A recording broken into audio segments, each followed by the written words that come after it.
You're good, Jake. Sorry, I missed that.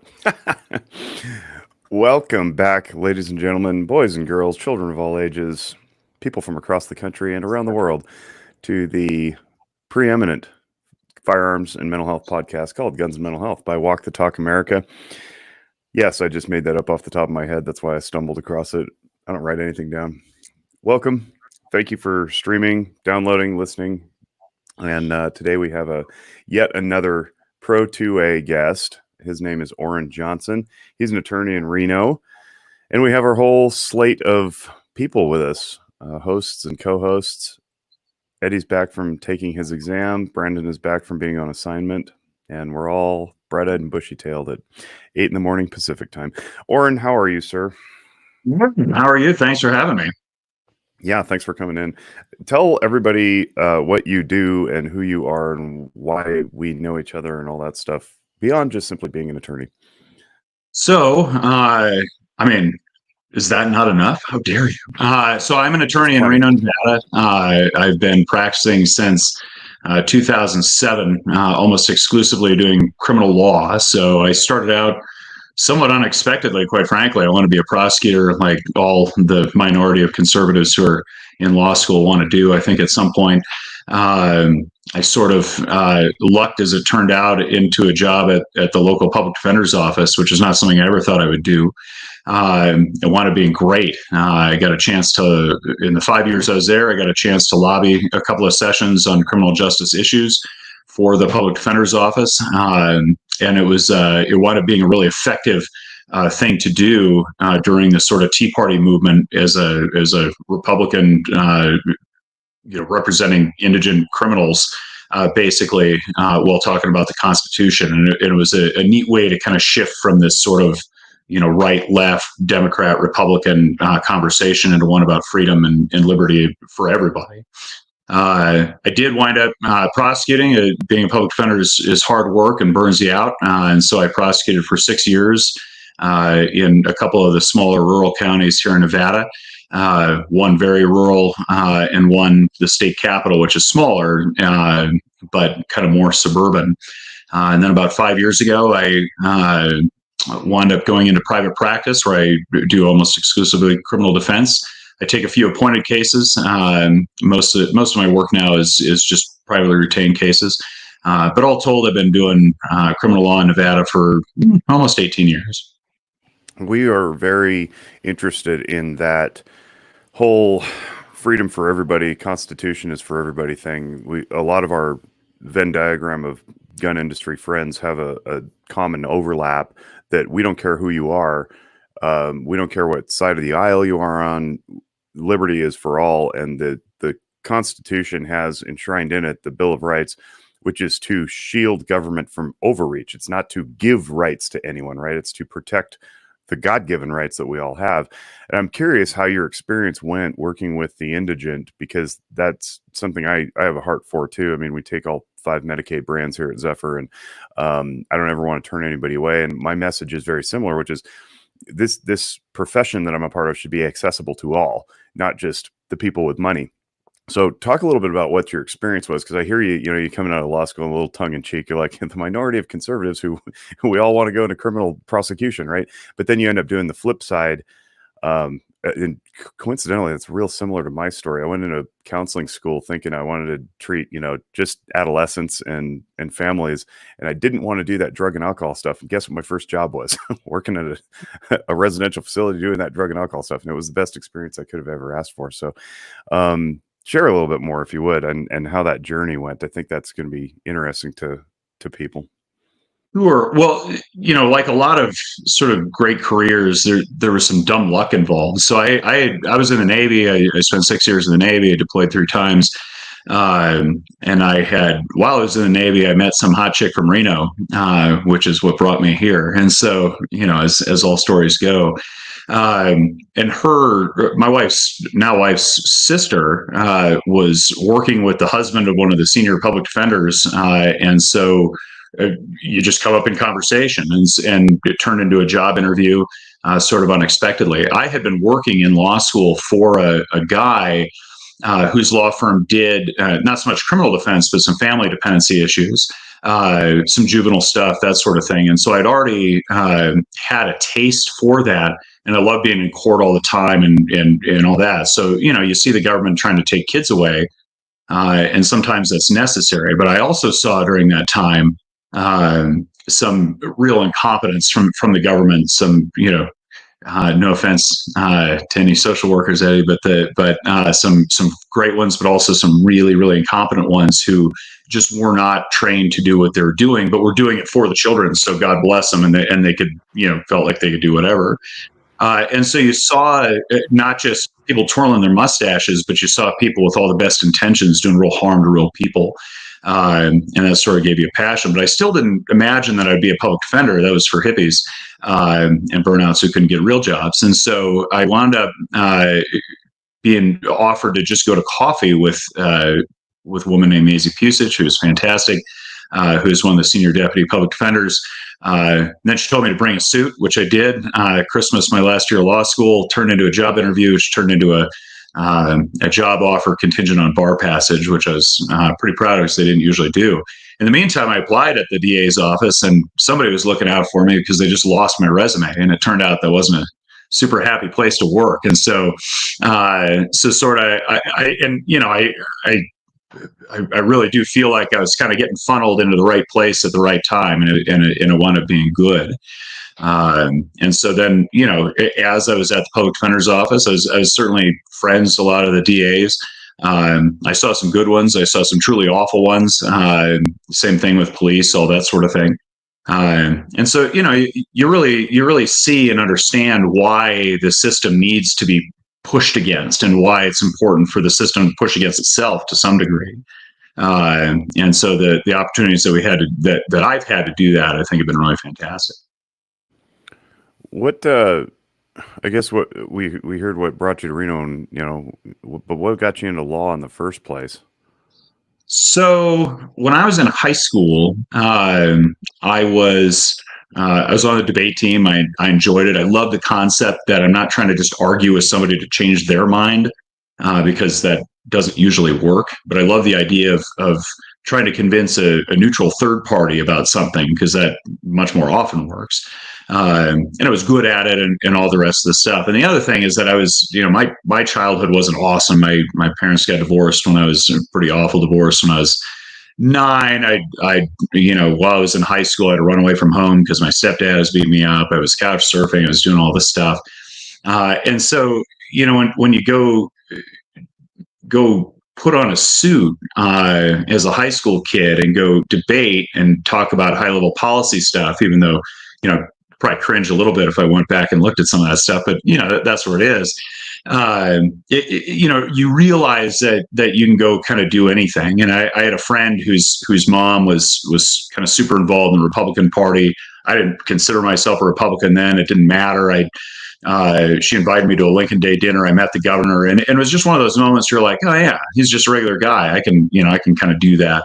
And it wasn't like I doubted I was going to go to college or anything else like that. But I think, like a lot of smart kids, the profession that you see is what you're attracted to. And of course, and I was also teaching martial arts at the time. That was my high school job. I was a Taekwondo instructor. I love teaching, but I love the debate. I love watching Law and Order and all that sort of thing. And so I couldn't decide when I was in high school: do I want to be a lawyer? Or do I want to be a teacher? And then the Navy called and said, "Hey, you want to go to school for free?" And I said, "Yes, I will do that." And then, sorry, that was my cat.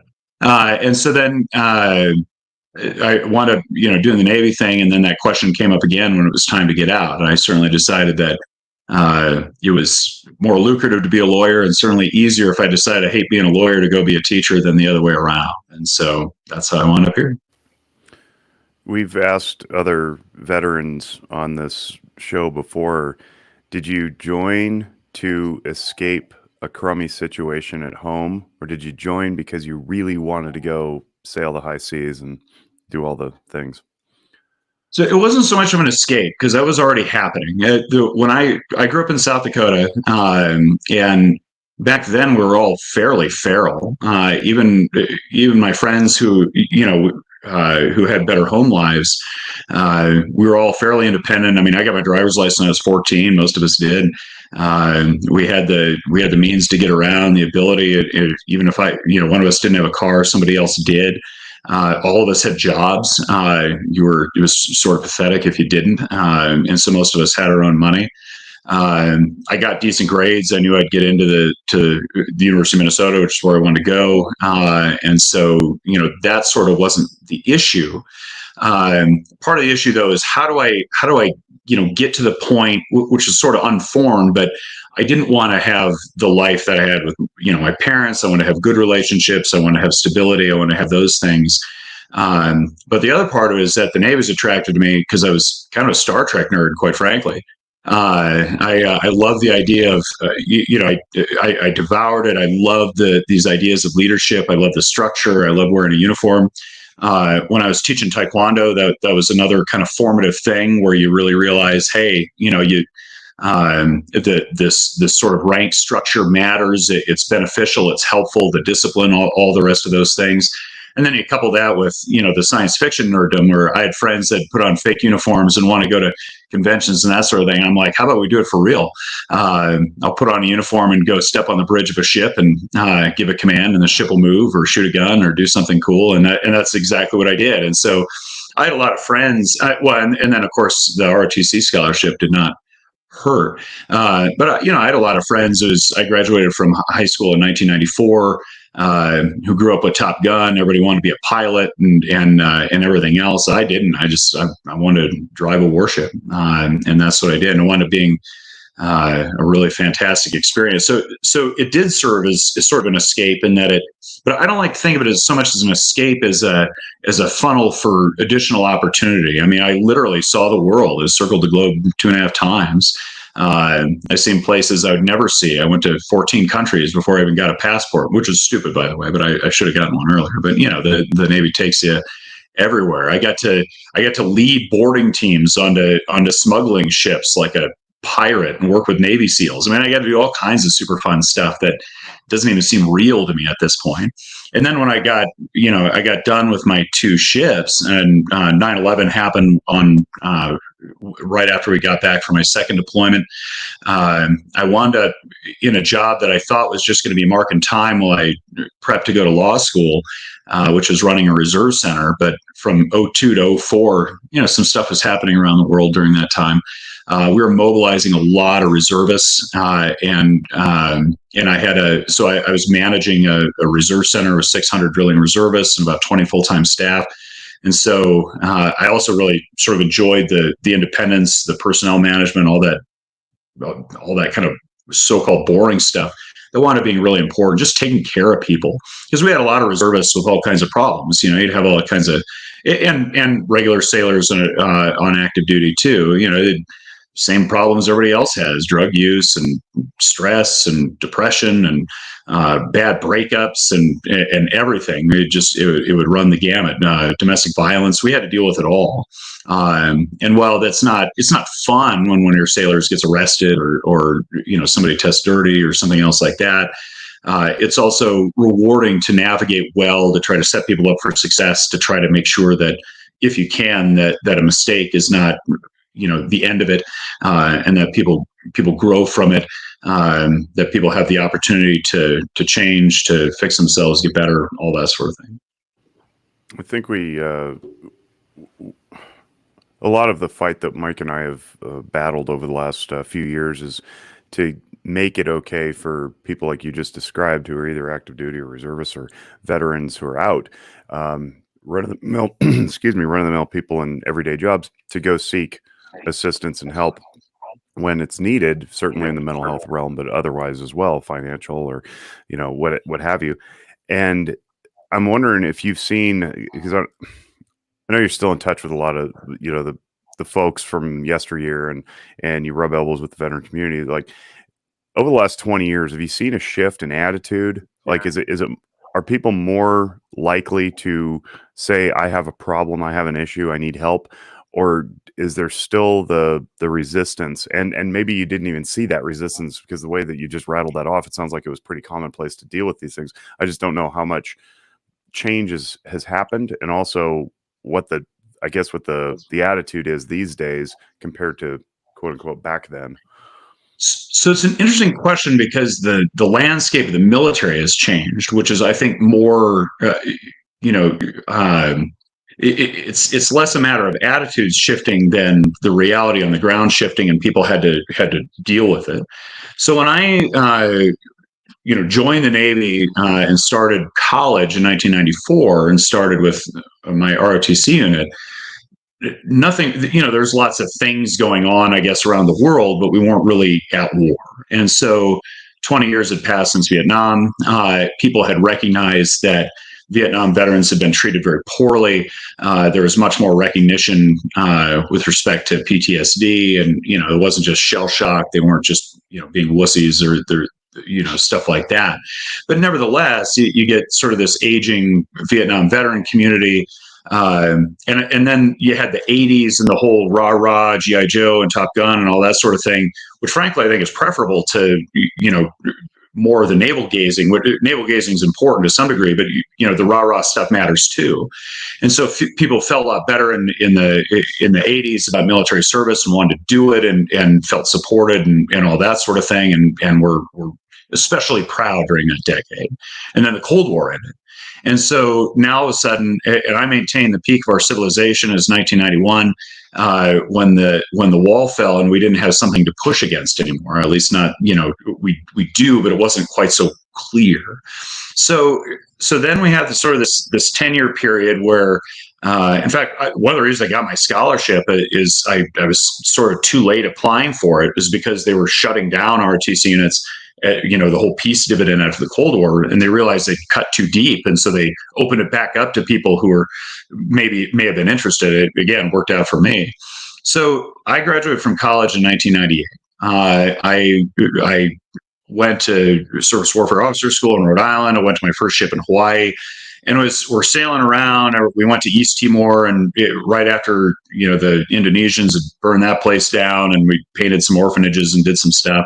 And we went to the Gulf. Obviously, we're sort of, Saddam was still in power. We're lamely enforcing oil for food sanctions and that sort of thing. But meanwhile, the UN was actively trying to undermine that stuff, or member states were. It was all sort of frustrating. And then I got back from my second deployment in the summer of 2001. And a few months later, some jerks flew some planes into some buildings, and the world changed. And that's what really made a difference. So up until then, we didn't have we didn't have tens of thousands of combat vets, younger combat vets who were seeing combat all the time. And so after 01 and obviously, into the early 2000s and throughout the 2000s with OIF and OEF, now we had just a ton of young guys and young women, but most of them guys going, enlisting or pissed off after 9/11 or doing all this stuff. And so here they are, and they're going to combat in a place where it's not World War II. It's, not closer to Vietnam, but not even that. The levels of force probably not adequate. There was ironically a lot more support back home, but when they got over there, you just don't know. There are no sort of rear lines or front lines. Everything's the line, and so you don't know, is that garbage can going to blow up on you? You don't know. If you're in a straight up fight, that's one thing. And then you're sort of wondering, what does it mean to win here? The conditions of victory were never as well defined as they should have been, and especially in retrospect, poorly so. And that's why we sort of stayed for so long. And so you had this sort of, again, it wasn't, oh, we're going to go beat Hitler and go home. It was, we're going to be here, we're going to win hearts and minds. What does that mean? And again, it really drives home the importance of understanding what does it mean to win in all aspects of life. You must define winning always, always, always. So you got all these guys, and then it was brutal. And so these guys would, see their friends blown up in front of them, and there'd be death. It'd come out of nowhere. They sort of always have to be on. And so I think that sort of trauma is different from lots and lots of boredom, and then war, that there's a hypervigilance and alertness that I see in those combat vets now. That I don't think that type of veteran existed prior to now, at least not nearly in the quantity that they exist now. So I was pretty lucky. I deployed 3 times. Nobody ever shot at me. I had Iraqis try to sink ships out from underneath me when I was boarding them and trying to take them over. And but it's not the same thing. And at the time, I didn't understand the danger I was in, which is why they have young people go do that stuff. But now, especially in retrospect, I see that more acutely. I had a lot of my reservists. So we had a hospital corpsman unit, and so we sent a lot of corpsmen to Marine Corps units to assist them. And so I heard a lot of stories. I had a lot of friends in various, other branches of the service. Some people escaped relatively unscathed. Some people, especially early, they relied too heavily on reservists, and so they jerked around their end dates. They thought they were going to be there for a few months. They kept getting extended a few weeks before they're supposed to go home. That's awful. And so there's and now I see the result of that, and I work with that. I advertise specifically. I give steep discounts to veterans, especially combat vets. There's a lot of good programs for them, but it can be really, really, really challenging. I'm sure you guys see it all the time, that they struggle with their relationships, struggle with domestic violence, and so I think, and most people understand that. So, but nevertheless, you still have, because you must, when you are a combat soldier or Marine, there is a sense of toughness and of self-reliance and of, I need to tough my way through it. You cannot, I think, survive in a manly military unit or any military unit without that attitude. It's necessary, and it's not a bad thing to have. And so but telling people, hey, it's important is, can still be a little bit of a challenge. Well, and here, let me share this insight too. So I actually deal all the time with people who they are absolutely aware of all of the mental health issues. They're important, that people need to get their head shrunk, all the rest of it, but not me. I don't need to do it. I'm going to have my guys do it. So I've dealt with, retired, very senior Marine Corps enlisted guys who are, who all the time, they're like, yeah, no, I've told hundreds of guys, you need to go get your head shrunk, and, this isn't, and then meanwhile, they're drinking themselves to sleep because they can't get, they can't fall asleep. And it's not until they get a DUI or they get in an altercation with their wife or something else like that, that now that they realize they too have a problem. I had a case where I actually approached the cop. My client was a combat vet. The cop was a combat vet. My client was not competent. He had kind of gone over the deep end. He was waving a machete around and wearing a blanket. It was weird. But the cop had absolutely freaked out and had an episode that to me was as classic a PTSD as you can get. And I'm not a clinician, but I've seen it enough to recognize it when I see it. And he reacted in such a bizarre, panicked way that afterwards I actually approached him after this hearing that we had. And I said, hey man, just one vet to another. I don't know if you talked to anybody or,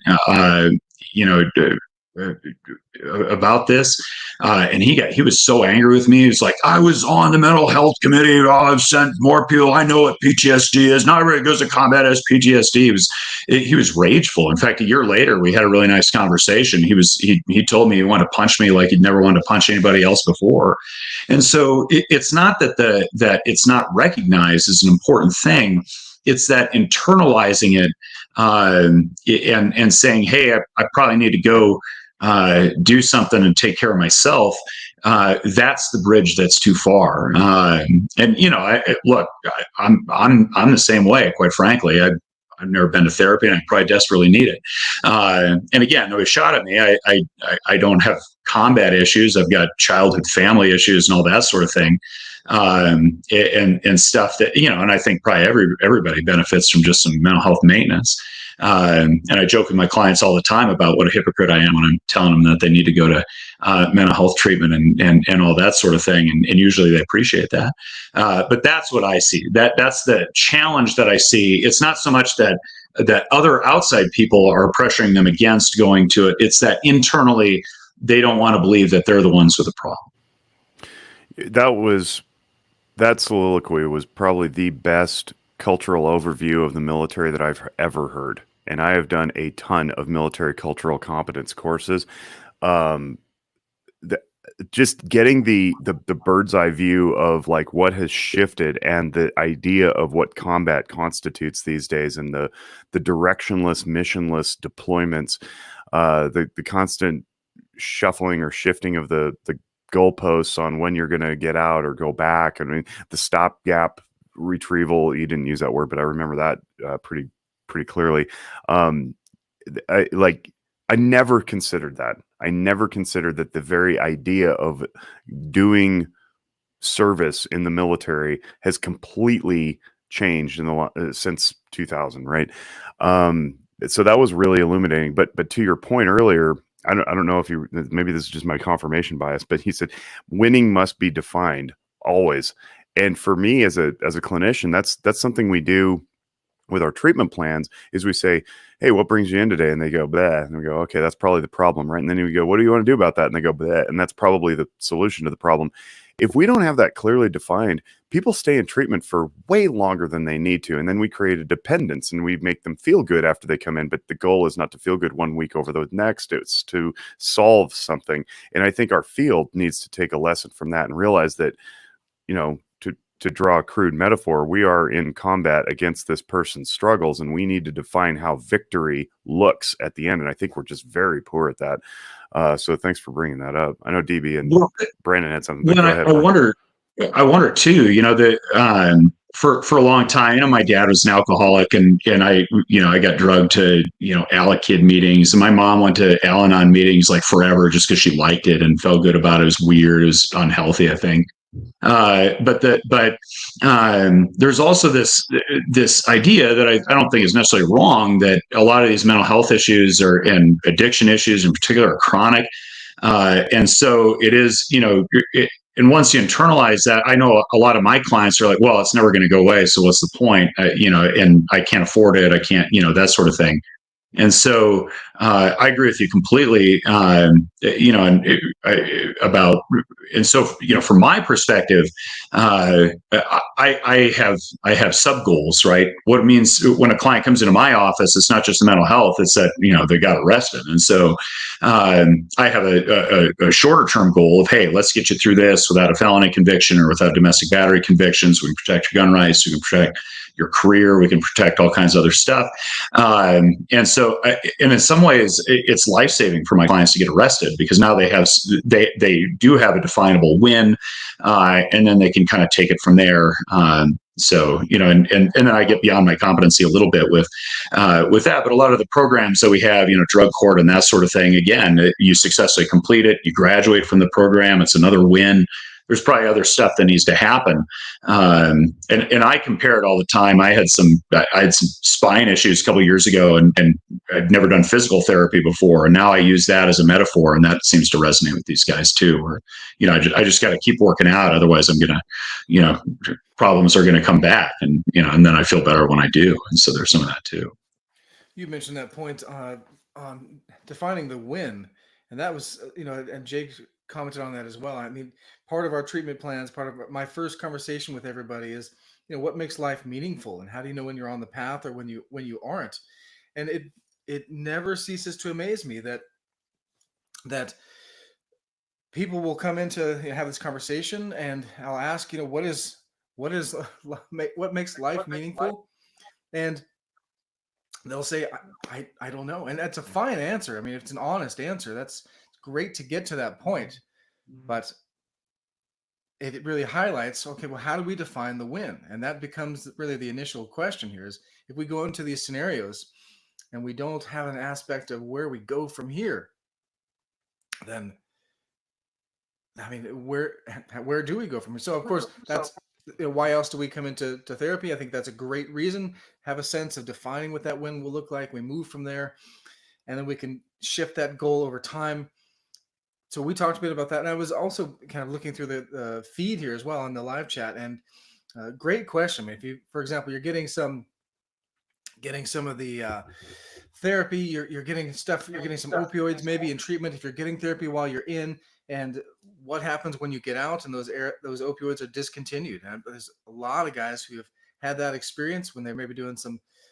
I won't mention any care providers that they might be getting getting help from, but that's a big issue. And so as you go from one care provider to another with a very powerful and big system that's got big pockets, and then all of a sudden you're out in the world, maybe those aren't following you everywhere. Maybe experiences from anyone around the room of having conversations with guys or gals who have come off, they've been treated maybe opioids or something like it, or they've had that kind of thing.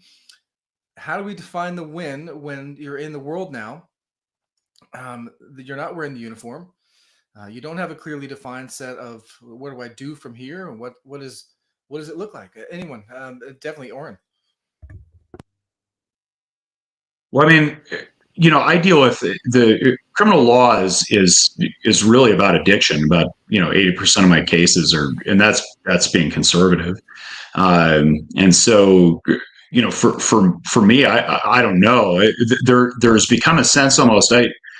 I joked with clients that don't seem to have an addiction issue. I wish you did, because now the judges kind of know what to do with that. And so, but then there's also a sense too much like, oh, well, we'll send them to the shop and fix them up, and that doesn't work. I think, maybe it does. I don't know. But it is a challenging for a lot of these guys, and they're surrounded by their peer groups and that sort of thing. And the veterans actually are a better group. We have a separate veterans court where they're, before they just go to regular adult drug court, they'd hang out with people that use meth because they didn't like their mom or something. They had no connection to those people, and so they refused to sort of participate or had a hard time engaging. And now they have their own kind of peer group, and they have much better success. And so, I don't know what those solutions are, because I think, sometimes they are chronic. Some people, and I mean, that's why we send people to Jake and other people are smarter than me when it comes to that sort of thing. So thanks for saying that. It's a good question. And DB, it sounds like you are still low. So, I don't know what's going on with your audio there, but the idea is that, I mean, I say it at the outro. It's in the intro to the recorded, podcasts. I say mental health so mental illness can and should be overcome. We just got to get people to believe that, right? So this whole chronic mental illness thing, to me, is bogus on its face, because I don't believe people came out of the womb disturbed. Now, we came out sinful. Maybe we could take a Judeo-Christian perspective on that, but the point is, it comes down to choice. But if you're not aware that you're making choices and have made a pattern of choices for a really long period of time, and that pattern is now super well established of violence or disturbance or agitation or anxiety or addiction or whatever it is, if you're not aware that it's you doing the deciding, it's going to be really hard to look internally and make those changes that are necessary. And unfortunately, making the changes requires vulnerability. And a lot of people, like we've covered, they're tough, right? That like, I've made it this far. It's like, yeah, but you're not doing well. And we all know that because you're in handcuffs, right? So there's the evidence. Your wife has left you twice, right? Your kids don't talk to you. So getting them to understand that they are the center of their life and not the result of systemic whatever. Those structures and systems certainly are in place, and they can make things harder. But at the end of the day, you decide, right? An individual decides for him or herself how to respond to environmental stimuli. And then failing the recognition of that, I don't know that there's another way to go about helping people, because they have to recognize that they are in charge. But then once they do, they turn the corner and they go, yeah, all right, cool. I get it. I've got this long established pattern of defensive behavior because I was raised in violence and conflict all throughout the course of my life. It worked for me then because I shielded myself from attacks. it's not working for me now because I've got no friendships and everybody's, treats me like an unwanted person because I'm cantankerous all the time. All right, now we got to start a new pattern of behavior, which takes possibly just as long to fix and establish. And that's really hard. It's really hard because you have to let go of everything you think you know and change. And that's very scary. And at the root of a lot of this stuff is emotional avoidance. And if fear is one of those emotions you've spent a long time avoiding, you're not going to be real eager to go look deep and find out what you're scared of and face it. So, in my estimation, I still hold out hope that people can change. Everybody has that potential if they're aware and willing, right? And getting them to recognize that is often the heavy lift up front. How we go about that can vary widely, but I think to your point about the courts, it'd be nice if judges could see through the outward behaviors of the individual and not have to have quote unquote addiction to point to, but just say, yeah, you had a screwed up childhood. There's the problem, right? Let's get that unwound and you'll stop stealing cars or whatever. Well, and that's gotten better. It really has. The judges are, recognize you can't punish somebody out of their trauma, and there's a lot more. It is better. And there's a lot more conversation about that. I've had good luck with my clients when they sort of, have that get it moment where I tell them, look, your PTSD is an injury. It's like you have a broken leg and now you're confused because you can't run on it. Duh. And so, and especially with the latent stuff, I say it's an injury that didn't heal well. And now we got to do more work so that, and once they look at it that way, that's much more digestible especially for those combat vets who are like, oh, well, I know how to deal with an injury. Of course I need to, deal with that because most of them have had injuries they have to rehab. And so that's always sort of the approach that I try to take with it. And then telling them we're going to send you somebody who knows how to rehab you, and that's not me, but and we go from there. Great analogy. Brandon, what were you going to say? You had something a while back before we hijacked it. Yeah. It's okay. Yeah, just to circle back a little bit, and you since then, like as you were talking, Orrin, you kind of covered it a little bit, but I just wanted to get a little bit more info. So when we're home, like when we're going through depression symptoms, PTSD symptoms, whatever it is that we may be struggling with, we've got the freedom to do what we want to do. It's whether it's go see counseling, go to the gym, go on a walk, listen to music, just go sit in a room and have some quiet time. So when you're actually out, like on a ship or you're on a shift, you're out on duty, how do you deal with it when you're out there? Like, what do you do to, cope with that? Well, on a ship, you're lucky if you get 6 hours of sleep. And that's probably broken up throughout the day. Cats, man. So anyway, the bottom line is that I think while you're doing stuff, you're not dealing with stuff. And so, the deployments are busy times, all that sort of thing. There was a budding sort of recognition of a lot of, especially substance abuse issues. I mean, I was a sailor, sailors drink copiously, and that those stereotypes are true. So some people have real issues. Some people don't. Most of the time, unfortunately, a DUI is going to get you kicked out. And I say, unfortunately, not that DUIs are good things, but they are so often lead people to get sober and kind of realize that their use is negatively impacting other aspects of their lives, not just legally. And so, but the people who are out there, while you're doing it, you sort of don't have time to deal with it. And I don't even know that you can. It's like, sometimes you gotta a job to do at the end of the day, and that has to be done. We go risk our lives for freedom, and I believe that. Not every mission that the government sends us on is a pro-freedom mission. Nevertheless, when you're out there, you got to focus on that and getting it done, even at the risk to your health and safety, and that includes your mental health. And so you just got to do it. And so then later is when it's time to lick your wounds and address injuries and all that sort of thing. And that's where that is. I think that the military has gotten a lot better at paying attention to that and saying, hey, now we've got a little downtime. Let's focus on this stuff. Let's pay attention to it. and and take care of it. But it's hard, and it's hard for anybody to deal with those traumas. And so, and when you're at the unit, you've got sort of the shared experiences. And so I don't, in some ways, I think people are working through it in a way that then as soon as they take the uniform off and they go home, now they're not. And that's what they don't have. And that's why the Veterans Corps has been so successful, is because we wind up getting people back, together with a bunch of other guys who shared experiences, and it is mostly guys, that they didn't have otherwise, and I didn't have any of that. So again, nobody shot at me. There wasn't, it wasn't the same thing. It's one of the reasons I joined the Navy. I wanted to drive a ship, but I also hated running. And it's nice not to be shot at. But so all the rest of those things are, a lot of people have very different military experiences.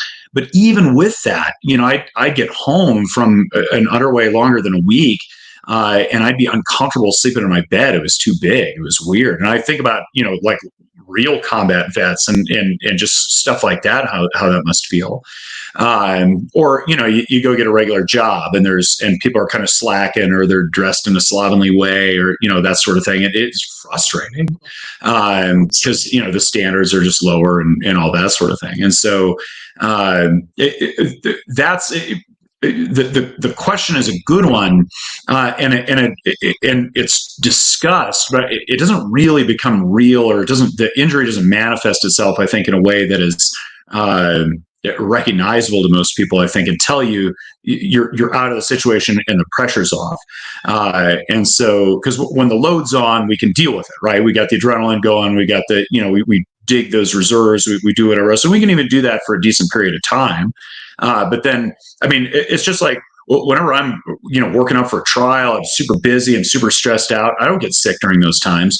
As soon as the trial goes off, all of a sudden I won or lost, or, the pressure comes off, then I get sick almost, I can almost semi watch to it. And I think a lot of people have those experiences. And I think that's, just like anything else, once the pressure comes off and now you don't have something to push against, that's when you start falling apart a little bit, because you needed that stress is almost sort of a trellis that you were building yourself up on. And the higher that stress, the more that trellis that you're building yourself up on, when it goes away like that, it's weird. So something I see, and this is a fascinating case study. I don't know if you guys have dealt with this, but drone pilots, there's a bunch of drone pilots in Vegas, and some here too. Those guys are messed up. So they go home every night. They live in the States. They're doing whatever else. And there was all this worry. Oh, it's going to dehumanize warfare. It's going to play video games. All the rest of the stuff will kill people remotely and not even have to think about it. But that's not what's occurred. Instead, these guys will watch people. They'll watch them make breakfast. They'll watch them, use the bathroom. They'll watch them make love to their wife. They'll watch them for days, and then they'll get an order and blow them up. And it's this weird, a lot of my clients have described this as this weird, uncomfortable, voyeuristic thing. And then they're doing that, and then they switch gears and go home and, go to a restaurant with their kids or whatever else. And that, like, shifting back and forth between that is insane. And really, they struggle with that in particular. But they don't see themselves as real vets because they're never in any real danger. And so they're reluctant to address that as the mental health issue that it is, so there's even more shifting to be done in terms of what it means to have been a combat vet in years to come that you guys are going to get to deal with. That's wild. I actually had a chat with one of those drone pilots a few years back, who's a friend of a friend, and I mentioned that, and he's like, "Actually, no, it's much easier. We don't deal with that at all." And I'm like, "Really?" Like, not, that'd be like me saying my work doesn't affect me listening to tales of woe and horror day in and day out. Like, yes, it does. It has to. Like, I can have good boundaries. I can respect the patient's autonomy to solve their own problems and not bring it home with me. But I have to practice that and work on it really hard. But just an outright flat denial seems ludicrous to me. Well, then there's always the ones that get under our skin, right? Break the boundaries. And I deal with that all the time. Yeah. Let's shift the conversation a little bit here, because I want to talk about some of your work. you wrote for a while for the Nevada Independent and took a very, I don't know what you consider yourself politically these days. You mentioned Republican and conservative, and libertarian certainly probably fits as well. But it was always a very pro-freedom, pro-liberty stance that you took, and it was very balanced. And you incurred flack from both sides, which I think is the mark of doing good work. But you also you got a TED Talk out there too, and you're big on free speech, and I think that's something that is starting to emerge as a valuable freedom, but not enough people are talking about it in the same way that we do many other civil liberties. So free platform to opine as you see fit, and then guys, if you want to sprinkle in your own stuff. I certainly have a couple of questions relative to our profession, but Orrin, take it away. Floor's yours, sir.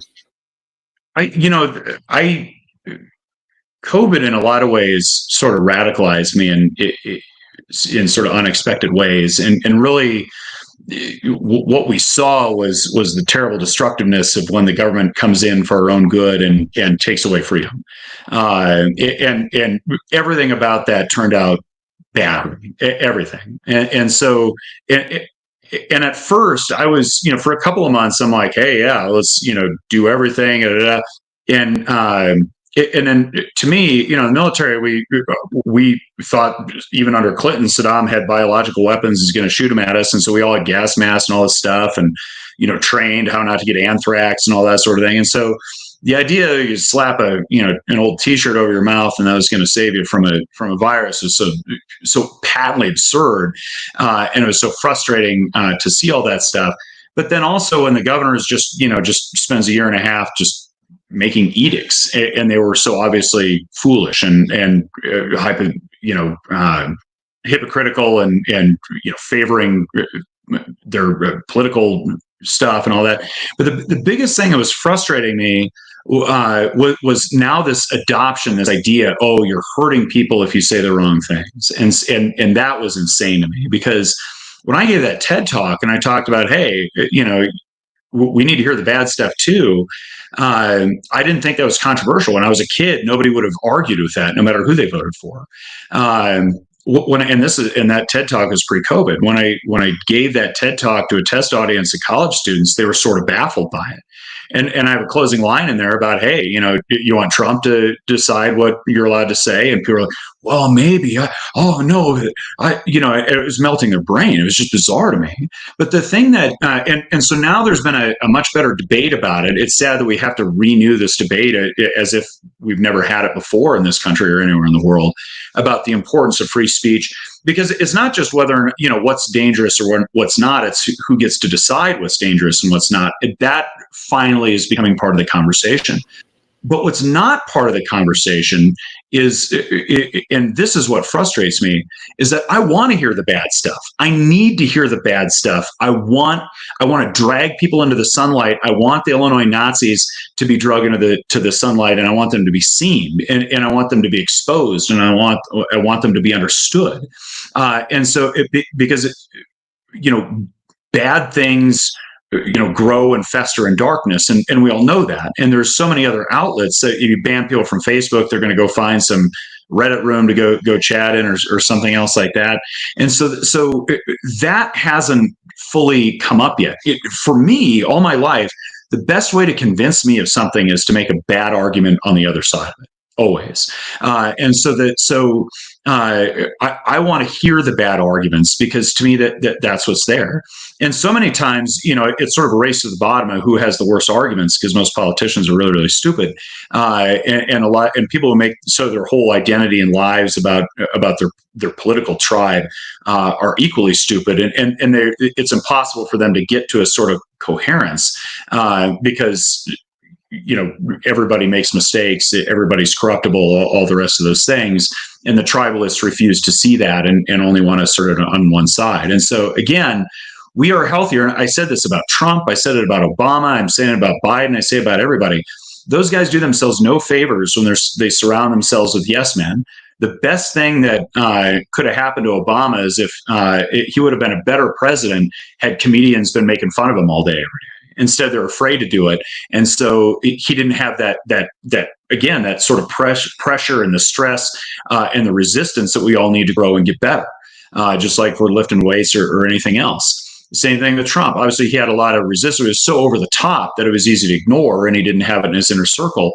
And he didn't have it when he needed it the most, when he should have been firing Fauci and doing some of these other things. And I'm not a Trump hater. I'm not a Trump lover. You know, I like to think I can see him clearly for what he is and what he's not. And same thing with Biden. I mean, you know, I think he's senile at this point. But the bottom line is that he's in such a bubble. He doesn't have anybody around him, and he's always been like this. Who's telling him, a trusted advisor telling him he's wrong, and so now we have this kind of censorship, and especially the government colluding with social media companies to censor these ideas and everything else like that. It's going to get us all stupid because now we're not seeing the other ideas.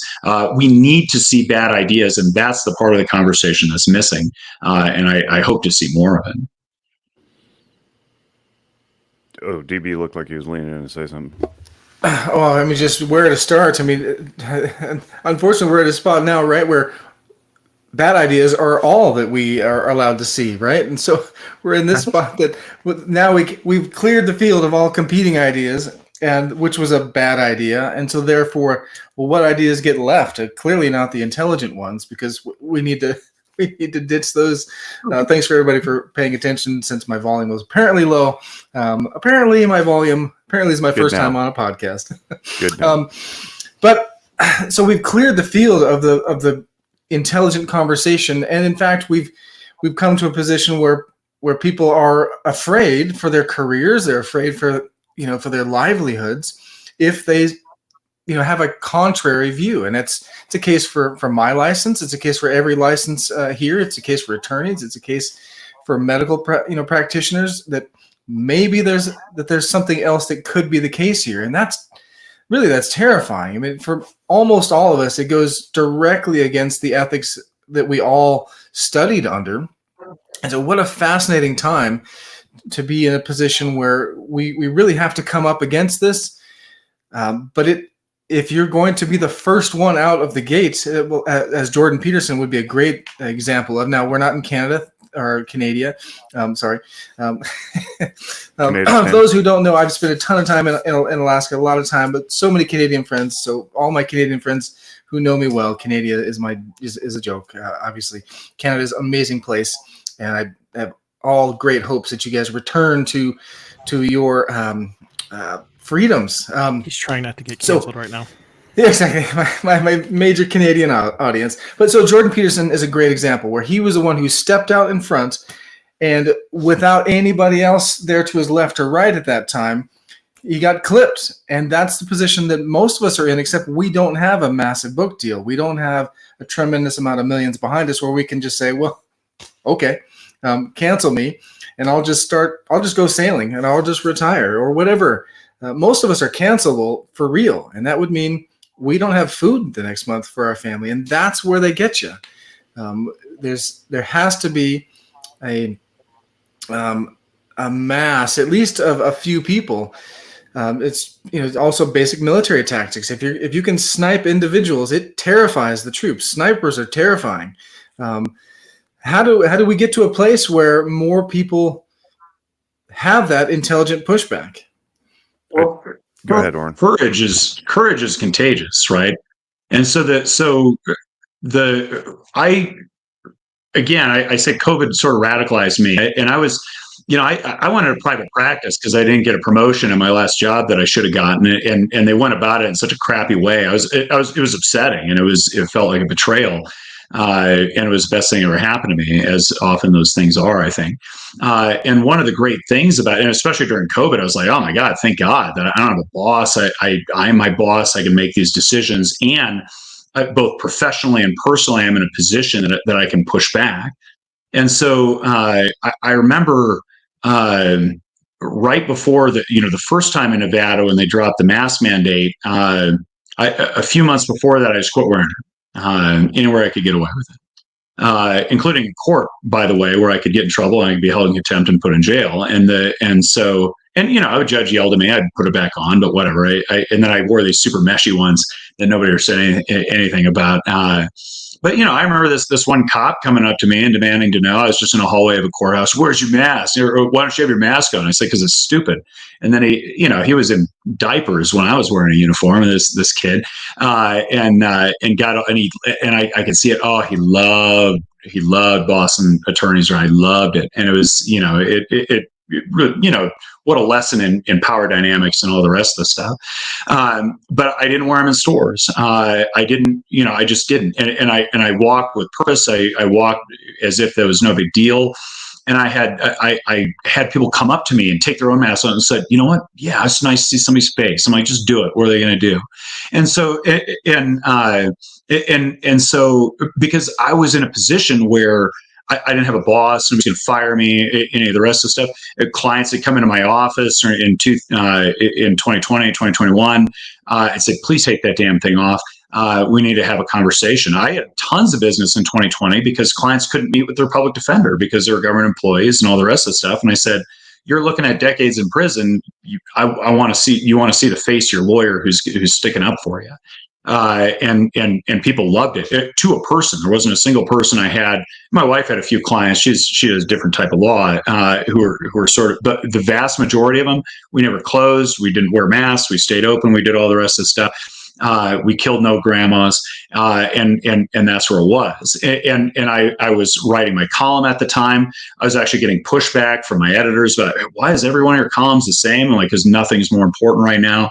And so it was really, really important to do that stuff and take that risk. And so, and I say to everybody who's cancelable, one of the issues that we have is, of course, we all have professional licenses, and there's professional licensing boards that can potentially take that away. But we have to, if there's guys willing to go storm the beaches of Normandy and get shot because freedom matters, then I can risk my professional license, and I will. But I'm going to do it in a smart way. I'm not going to be reckless about it. But that crystallized for me in a very substantial way. And some of that, I like to think I laid the seeds of that earlier. I went to law school in Seattle, and I was a registered Republican, and there was not a lot of those. There's not a lot of those in law school anywhere, and there's not a lot of those in Seattle. And so that was the, but I also want to have friends, and I want to be a good ambassador for a point of view. And I think I accomplished that. And so I went out of my way to train myself to do that in a way that wasn't off-putting, that wasn't frustrating, that wasn't all the rest of that stuff. And that's something that we need to do. And that's not to be nice. Everybody wants to, let's compromise and be nice. And It's to be smart, and it's to be coherent. It's to be honest, but it's to be brave. Because again, courage is COVID. I termed it in a couple of the tyranny of the timid. A lack of courage, fear became a virtue. Neuroses became a virtue, and it was awful, and that infected every other area of our lives. I still see it in court sometimes, all the rest of the stuff. Whereas courage must be a virtue, and it must be celebrated. And when we do it, every one of us, we stand up and say, no, we're going to hold the line here and no further, and be fearless with it. I'm so blessed and lucky to be in private practice because unlike the public defenders, and there's a lot of great public defenders, but they are still of the system. And it matters. And I would have bristled at hearing myself say that when I was a public defender, because I didn't feel like I was of this system, and I felt more independent than I think I was. But now that I'm actually independent and I can do what I want, and I don't rely on the government for a paycheck, boy, that gives me freedom to push back against stuff that I've never had before, and I'm grateful for that. Yeah, DB, I think that real quick, Eddie, I think that to answer your question, like, it doesn't take a mass of people. It takes a bunch of individuals doing what Orrin was talking about. And I'll just use myself as an example. I don't know if any of you guys even know this. I wrote 161 mask exemption letters under my authority granted by me in the state of Nevada with my license and they used the wrong term. This is how bad our last governor was. He used the wrong terminology to describe what we are. There's no such thing as a medical professional. It's healthcare people, right? No, like, and it's defined by statute, and I use that, and I wrote all these exemption letters for children in schools, and and that was a calculated risk that I was completely willing to take and was articulable in the face of an administrative criminal complaint, really, if anybody were to push back against that. And I thought I was pretty well defended, but I was like, no, this is too important. I do emotional functioning for a living, and children's social ability to evolve and adapt depends on seeing faces, expressing emotions, and like come hell or high water, I was never going to let that slide. And I was like, take my license if you have to. I set up Zephyr in a way that, like, if they did, we would still be on operation from somebody else's license, right? Like, it was very smart. I wasn't all like, have you lost your damn minds? It was tactical and it was strategic, but it was scary. It was really scary. I got more to say about the courage and the timidity, but Eddie, go ahead. No, I was just going to touch on that, like, each of us have our own licensures, and something that I've been dealing with lately is that actually my license supervisor, she's been helping me kind of learn that, like, I have a right to, like, stand up and say no if I don't think something is right, especially even my own job. And, like, I've never kind of been in a position before where going and say no, because, I mean, like, when I was in fire EMS, I ain't saying no to the captain, even if I think it's stupid. It's the chain of command. But, like, being able to the position to go, like, hey, that's not right. I'm not doing it. This is my licensure, not yours, on the line. And, like, we have that ability to say that and stand on our own license, and they have to find grounds that goes against our ethical calls to take our license from us. Yeah. Well, and go ahead. The military teaches that, right? Most professions, I think, at least on the surface, teach it. But I remember having that drilled into my head. You don't get to just say I was following orders. You have to make your own decision, and that's what makes MAID. I think it's still true, although I think it's less true than it was. But that was the difference in our military and the Soviet military, is that we were free people choosing to do what we did. I'd never want to go back to a draft situation, but with an understanding that what sort of the values were and that sort of thing. And so I think we all need to take that. One of the reasons I think I didn't get that promotion, it was never really clear in my last job, is that as a prosecutor, somebody wielded a lot of power. I like to think that I did the right thing a lot. If there was an office policy that I think contradicted my sense of right and wrong, or even frankly a law about that I didn't think was constitutional, I thought would result in injustice and a lack of due process, I disregarded. And I had no problem doing it. And so, and look, DAs are politicians.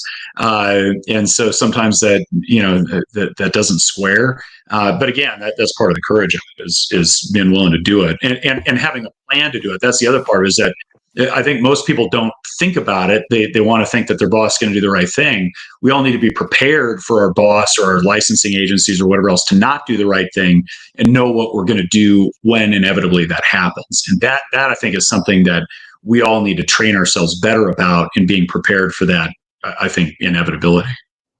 Yeah, the issue for us in Oregon, I was in a group practice at the time, so kind of the opposite, similar to Jake's dynamic, except I wasn't, running the practice. And so it was a junior member in a group practice at the time of 2020, and it became clear that that was not going to be attainable. They had, decided to go with the Oregon governor, who basically decided that she at that time would give us our medical rules, would tell us this would be gross malpractice if we were to do this.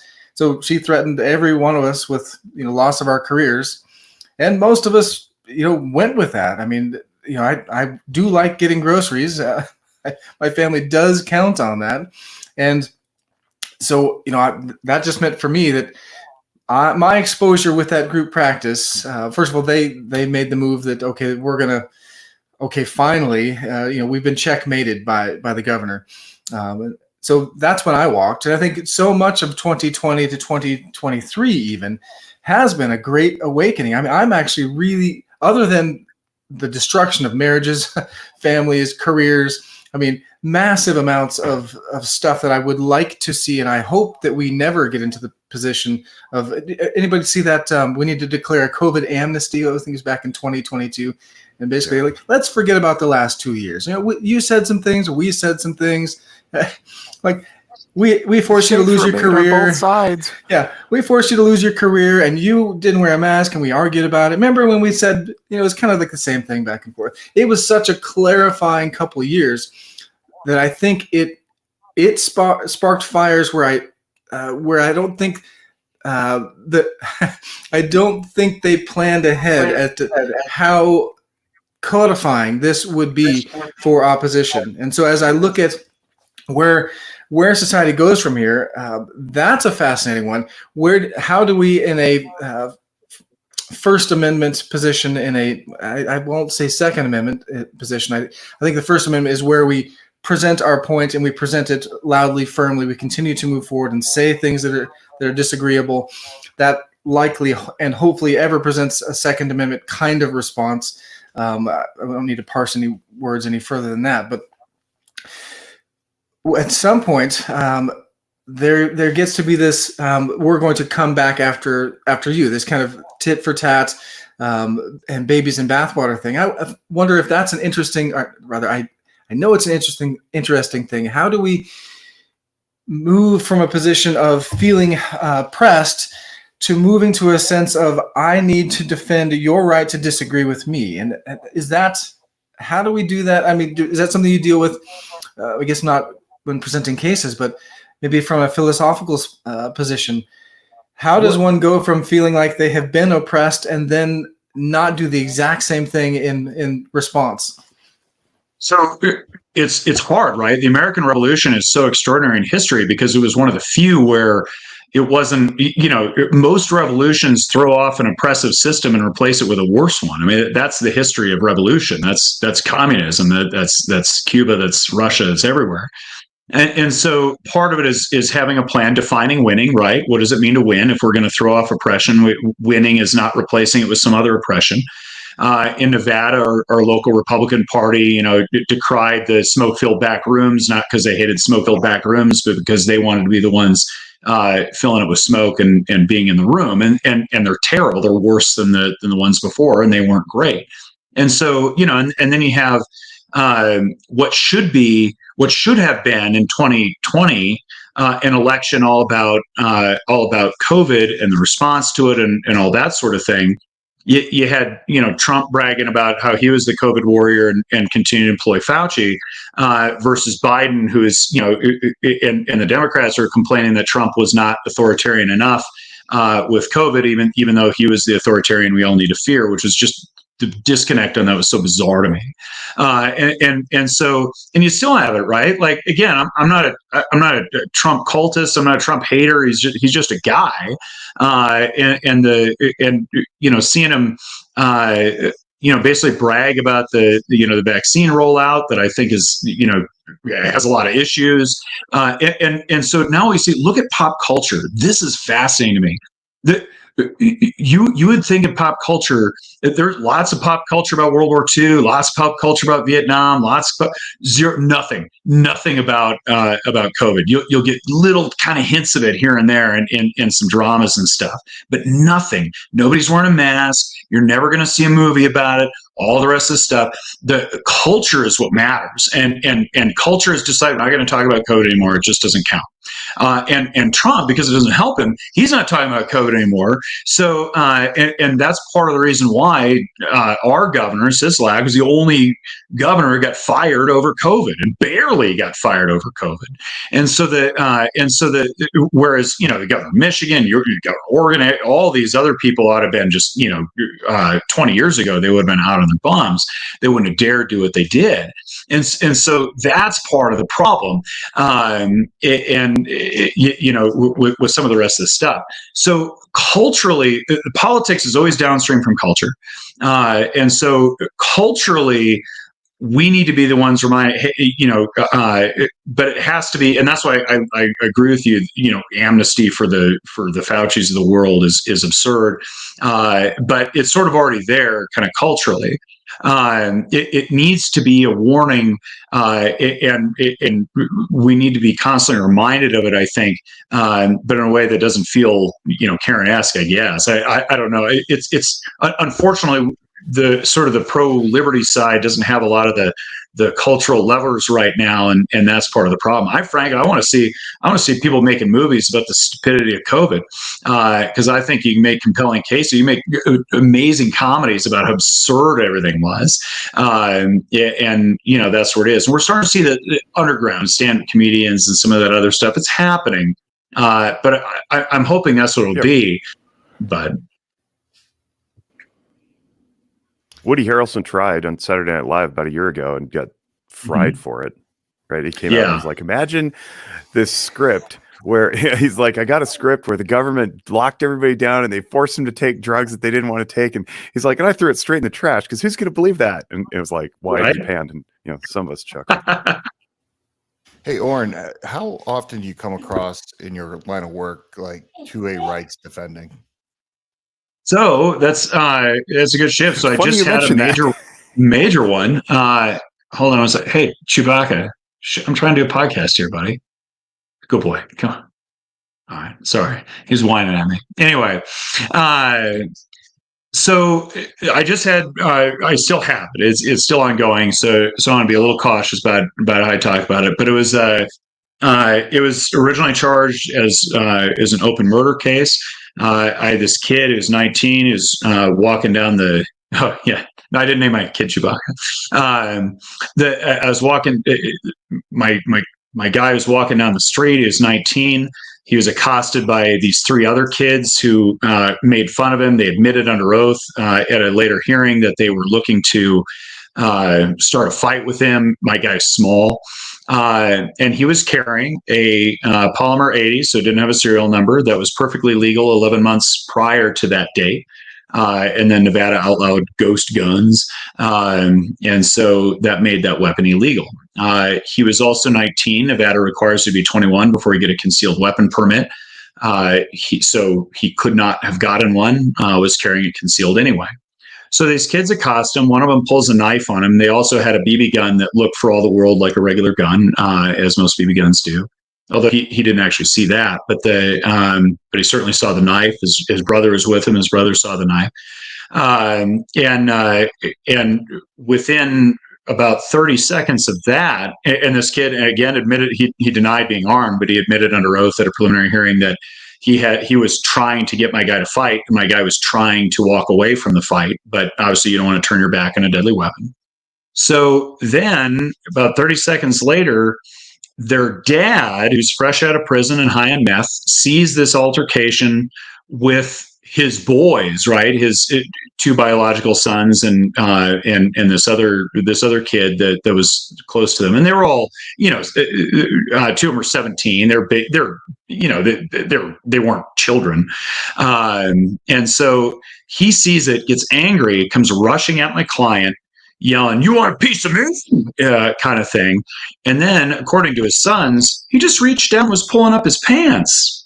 So, but what that meant, obviously, is he reached down to his waistband and pulled up as he was moving towards my guy, yelling and threatening at him. And we had an independent witness that said he thought he was drawing a weapon. And so my guy thought he was drawing a weapon too. And so he stepped backwards.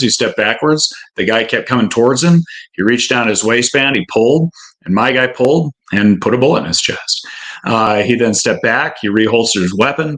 He called 911, said there's been a shooting. I don't want to say anything without my lawyer. Please help, which is exactly what every single person who's ever taken a CCW class is trained to do. And that's where he was. He was polite and cooperative police. It was probably the best self-defense case I've ever seen that was actually charged with murder. So that happened in December of 2022. He invoked his right to a speedy trial, although the trial got continued based on some judicial retirements and some other stuff, and so it took longer than it should. So I filed a motion to dismiss based on Second Amendment grounds after the Bruin decision. Those two gun counts. I suspected. I was actually really excited. The original judge who had it gave a big long speech to the beginning of every jury trial about George Washington and how if he can leave Mount Vernon for 9 years to go fight in the Revolution, you can spend a couple of days away doing jury duty and suck it up. And so I knew that he would be amenable to the historic arguments that Bruin requires. And I had done a you lot want of. to frame that real quick, please, Orrin, for Oh, the yeah, I'm sorry. uninitiated? So the Bruin decision from the Supreme Court came out a couple of years ago and said that and it really built off of DC versus McDonald and Heller, anyway, I can't remember. I don't have it up in front of me. The bottom line is that the Supreme Court had previously recognized that the Second Amendment was real, that it protected an individual right to bear arms. And in Bruin, New York required that you demonstrate a need, basically, to carry a weapon for self-defense. Beyond just the fact that you kind of want to be prepared to defend yourself, you had to show that there was some specific thing. That was challenged, and the U.S. Supreme Court ultimately said, no, you don't have to prove that you need to exercise your First Amendment rights. You don't need to prove that you need to exercise your Fourth Amendment rights. The Second Amendment is not a second-class right, is what Clarence Thomas said, and so we're going to respect it. And then what most courts have been doing since Heller and McDonald was applying sort of the same standards that we apply in First Amendment cases, where there's this what we call a means-end scrutiny test, where we say, well, the government can restrict speech if what we apply strict scrutiny to it and make sure that it's really, really necessary is really what it comes down to. And so it invites judges to get into a policy realm, which has never, I think, been appropriate. It has always made me feel a little bit uncomfortable, even back in the courts that lean more towards the free speech. The Bruin court declined to do that, even though a lot of the federal courts have been sort of doing it, applying what they call intermediate scrutiny, and essentially engaging in these policy balancing tests about just how necessary, what's the balance between liberty and public safety and all that sort of thing. And the Bruin court said, no, that's not appropriate. That's a two-step test. That's one step too many.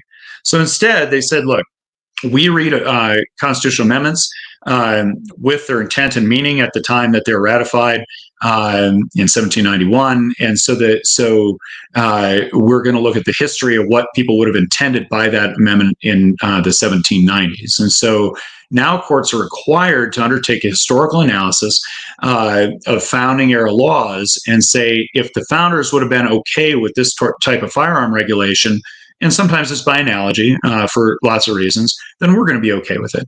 And if they weren't, then we're not. And so now that's so recent that there's been just this huge, and this is where lawyers get nerdy and we love it. It's like tromping through freshly fallen snow, this like wilderness of law and all these opportunities. So I think it's 5 states at this point have outlawed or restricted guns without a serial number imprinted by the manufacturer. And they call them ghost guns. I hate that phrase. I hate it like I hate the phrase assault weapon because it's stupid and it's meant to be scary and all the rest of the stuff. But instead, it's just gun kits that people have been making all day long. What I argued and what the historical record shows is that in the founding era, people were building their own firearms all the time. And not only were they building them, but the gunsmiths who were building a lot of them for people specifically did not imprint them with anything that could trace them back to them because they weren't sure if the revolution was going to succeed, and they didn't want the British tracing those guns back to the manufacturers or even potentially to the owners because of what happened in Lexington and Concord and everything else. So it was very fresh in their minds, obviously. And so it challenged it on those grounds. And what's happening, though, are that courts, look, judges are government employees. They like order. The sort of Republican judges don't like criminals, and the liberal judges don't like guns. And so a lot of times they'll say, I'm going to find a way to uphold it. And they either ignore the historical record or they badly cherry pick stuff, or they just don't understand what they're talking about. So, for example, so I filed those 2 motions. So I filed a motion to dismiss that charge. I also said that the age discrimination of getting a concealed carry permit is unconstitutional. And a lot of states, so Texas, for example, didn't have, you just carry concealed, open, whatever, it doesn't matter, but you had to be 21. That law was struck down by the federal court in Texas because historically, 18, 19, 20-year-olds not only were considered part of the militia, they were required to be part of the militia. Almost every colony and the federal government required 18, 19, 20-year-olds to go buy their own gun. They had to have a gun. The government wasn't issuing them. They had to go buy one. They had to go acquire one so that they could be ready to go. And so the idea that the founding era folks who ratified the Second Amendment were okay with not allowing a 20-year-old to have a gun, of course, is absurd. And so, and so, one of the things that Bruin did was it said, no, the Second Amendment protects the right to carry a gun in common use at the time, which includes most handguns, semi-automatic handguns that we all have, for the purposes of self-defense. So in our case, it's a little bit different. Bruin also said in a footnote, we don't have any problem generally with concealed weapon permitting statutes, as long as they're evenly applied, as long as they're shall issue, as long as that, because there were founding era laws. We want people to know what they're doing with a gun and not just wandering around with firearms without any sort of training whatsoever. And so the idea that, hey, go take a CCW class, demonstrate some proficiency, and then as long as you do that without it, and you're not a felon, all that sort of thing, then here's your permit. That's okay. But what I argued is that my guy who demonstrated proficiency, who demonstrated that he knew what to do with a gun, who acted correctly, in my view, under those circumstances, was not allowed to get the permit solely because of his age. Even though he had not taken the class formally, he had trained himself on the internet, watched a lot of videos, and all the rest of that sort of thing, and his actions demonstrated it. And so it was only his age that prevented him from having a permit, which now is a felony. And so, nevertheless, we carry weapons concealed because it is a better way of carrying a weapon for the purposes of self-defense. And if Bruin protects the right to carry a weapon for the purposes of self-defense, in my mind, it also protects the right to carry it concealed with, as the Supreme Court has said, those very reasonable sort of, hey, just want to make sure you're proficient, and as long as it applies the same way to everybody. And so the judge denied my motion to dismiss both of those on very superficial grounds. I like her. She was a brand new judge, and just didn't do the historical analysis. And like all new judges, she had a lot of stuff on her plate to kind of work through. And I think, there's some judges that love that sort of academic exercise, some that don't, that are just a little more practical. And I think this particular judge was, less academic type. Certainly very smart, but just didn't nerd out with the history lessons and all that sort of thing that she really needed to nerd out about. So there's now an order that she's going to sign, and that's where it is. Nevertheless, it's something I'm very, very proud of. I thought we were going to trial starting on Wednesday, but the DAs recognized that they had a crummy case, and finally, it took a year for them to recognize it. And so ultimately, they offered my client, who's just turned 21, a no contest plea, which meant that he's accepting negotiations and accepting a conviction, but not admitting that he did anything wrong, to an involuntary manslaughter, where he's only looking at 19 to 48 months in prison, and almost certainly be on the much lower end of that.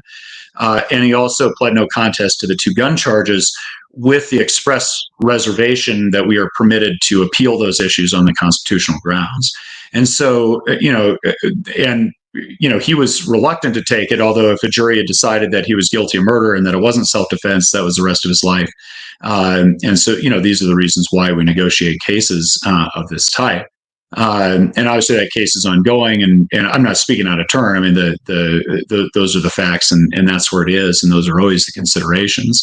But nevertheless, I was proud of my client for being brave enough to, push it, and not having taken earlier deals that were not as good, that would have eliminated his ability to stand up for these Second Amendment rights. And I tell him that all the time. But our earlier discussion about courage, I worried about this particular client because we talk about risking our licenses and everything else like that. He was literally risking his life, and not just not dying, which is bad enough, but being 21 and sitting in a cage for the next 70 years, sitting in a box for the next. I mean, that's unimaginable to me. I think I would rather die, quite frankly. And so, I was proud of the hard work that we'd done to get to the point where we got the DA to come down so radically, which I've never even heard of before. I'm glad that the DAs recognized the position they were in, and tendered that offer to me. It takes a lot of courage on behalf of a prosecutor to sort of, we're all competitive, we all want to fight, to sort of recognize, hey, maybe we overcharge this or reach too far, that sort of thing, and come down the way they did. And also, hey, we do want to know the answer to these constitutional issues.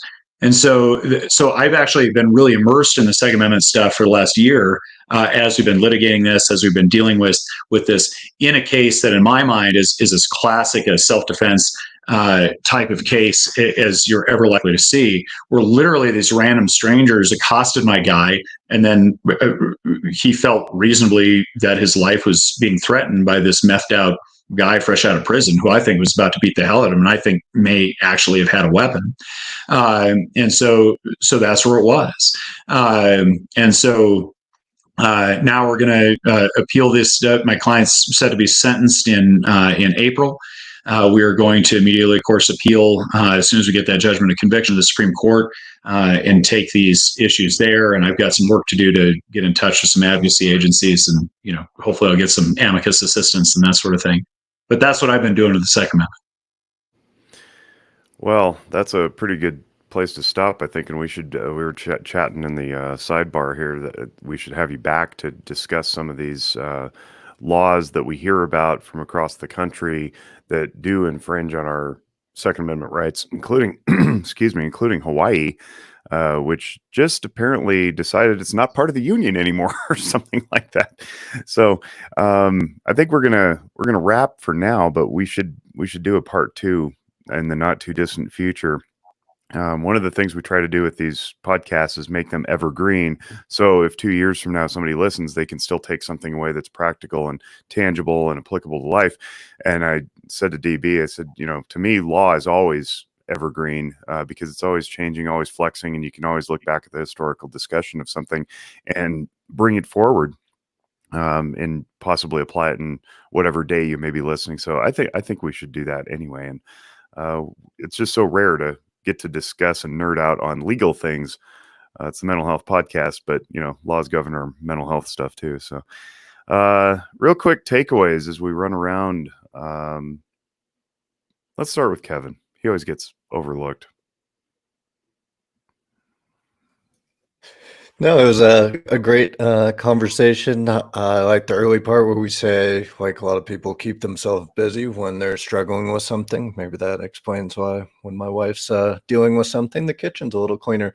But for veterans, they don't really have that time to process, and they come home and maybe don't have the support and things they need when all of that kind of active duty busy work kind of stops. And then, this last 15-20 minutes has brought a lot of cool things. It's cool to see just the legal arguments to things where normally it's people fighting on either side that don't have the background of law that you do. So I thought that part was great, and excited to hear more of those stories and those kind of thoughts. Brandon, what are you taking away? Well, first, thanks, Orrin, for being on. This was an awesome conversation. There's really a lot of takeaways from this, but I think if I had to pick one, I'd say that, back to the earlier conversation, that resistance is a good thing. I think that, a lot of time we view resistance as a bad thing, and a lot of people struggle with taking, even like in our profession, just constructive criticism. So I just thought that was a really good thing, just that resistance is a good thing. DB? Yeah, I mean, to Brandon's point, resistance. I mean, rolling with the resistance, I think, is absolutely a common clinical. Well, maybe it's not. Maybe it's not a common clinical phrase anymore. It's absolutely part of the clinical training for a lot of us. Maybe with some gray in the hairs, and the idea there is that we are finite people, and so I will immediately have perspective on somebody who comes in and sits with me, and it doesn't in any way mean that I'm correct about that. I'm making all kinds of assumptions in my relationships with people, and I've got to own that. I've got to recognize that I'm doing it. And to the second point, courage is absolutely contagious, and that's so refreshing to hear more and more people say it. It was something that I got to witness firsthand here in Oregon. And as we walked through the last several years of lockdowns and regulations and all that, it was so encouraging to see people take the mask off politely, to see people respond to shopkeepers and employees with kindness, with a united front towards this is not what I'm going to do. I appreciate that you have this expectation of me, and that you may be just doing your job, and I'm just not doing it. And that was so encouraging to see people do. And I know we get angry and all, and there's great reasons to be angry, but to recognize that for those who are holding, quote unquote, holding the line or just doing their jobs, sometimes all they need to hear is somebody compassionately speaking in defiance of that. And not taking it personal and then wanting to get into confrontation with that person. So I would absolutely recommend that. And COVID was a great example, but it is not the only example where we need to have courage. And so for all those listening, check yourselves first, right?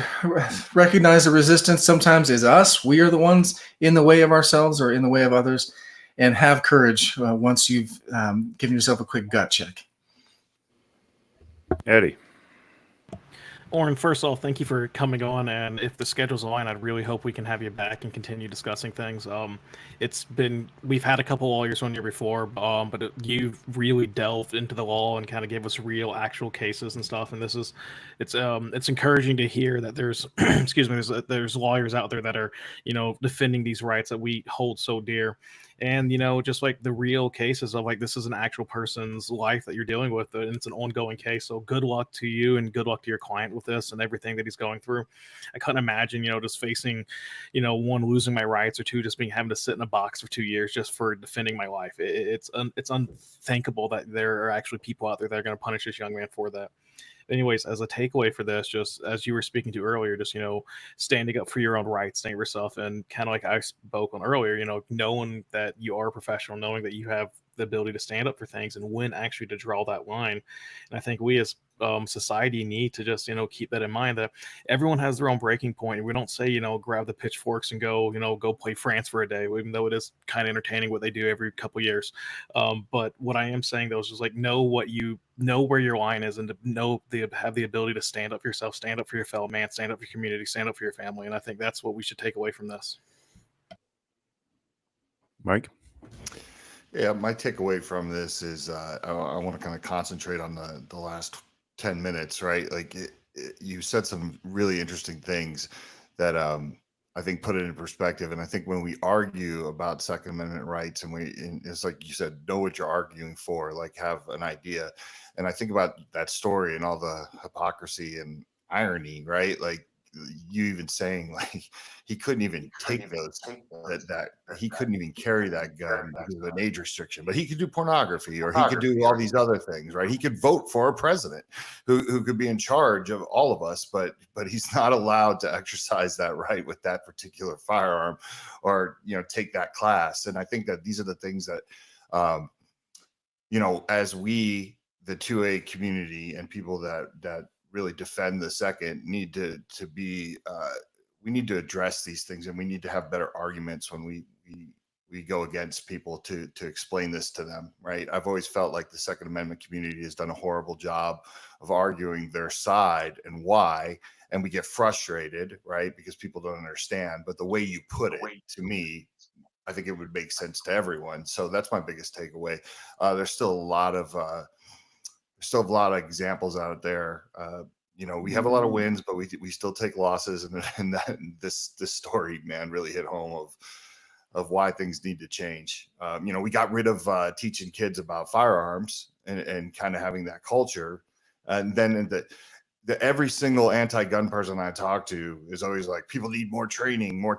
Like, here's an example of a person, or you would have said he needed more training and he couldn't get it, or couldn't do the right thing. So I'm glad you're here. I want John back. I want to talk about guns. I really do. I think you got a lot to share about that stuff. So my takeaway is that Orrin is the boss of his own practice and definitely not his wife. And then, even though they share a building, that's or my legal assistant, or everybody else who bosses me around to work. That's right. My takeaway is when you're doing, what was that we wrote? When you're busy doing, you're not changing. Or now I forgot the quote. Shoot, what was it, Orrin? You're the one who said it. I don't know. It was up there, and it's in the chat somewhere. Yeah, print that out. I gotta save it. I just scrolled up the chat. Yeah, it says while you're doing stuff, you're not dealing with stuff. There it is. While you're doing stuff, you're not doing. And I even put, I know it's only February, but while you're doing stuff, you're not dealing with stuff is the front runner for quote of the year. So that's my takeaway. Clunky though that was. Thank you. Give us your takeaway and also tell everybody how they can reach you. You can go to orrinjohnsonlaw.com. Orrin is ORRIN, johnsonlaw.com. Not terribly difficult to find on the internet. At least I hope not, if my website guys are doing their thing, and they are. It's interesting putting that, somebody said something, but it's good to talk about these things very contemporaneously. On the other hand, you want to have a podcast that's evergreen. I'll tell you, especially when I started writing my column, and I'd written a blog for a long time. I did that stuff. I think so much of the political debate winds up being about the next election, and policy almost takes a back seat. We argue about policy in the context of the next election. I love going back and reading my own columns, especially where I think I was wrong, or where I was right but didn't take the right approach. Every year I learn more, and then I realize that I'm dumber than I thought I was, and that's in a way kind of a glorious thing. We always have to plan, and then plans never survive contact with the enemy, but you still have to have the plan in the first place. And so I love talking about this stuff. I look forward to thinking about this case, what I did wrong, what I did right, so that the next fight I have is better, so that I'm better, so I'm more coherent about stuff, and I'm a better lawyer, I'm a better citizen, I'm all the rest of that stuff. And I appreciate the opportunity to be here. I'm happy to come back whenever. I love this stuff. I get to host a local show called Nevada Newsmakers sometimes. And so I think this sort of thing is critical, and I wish we did more of it. I like to think out loud. I like to play devil's advocate, and I always appreciate the opportunity to do that and to learn from other smart people in a profession outside of mine. So I think I'm smarter now than I was at the beginning of the podcast, and I appreciate the opportunity to talk to you guys.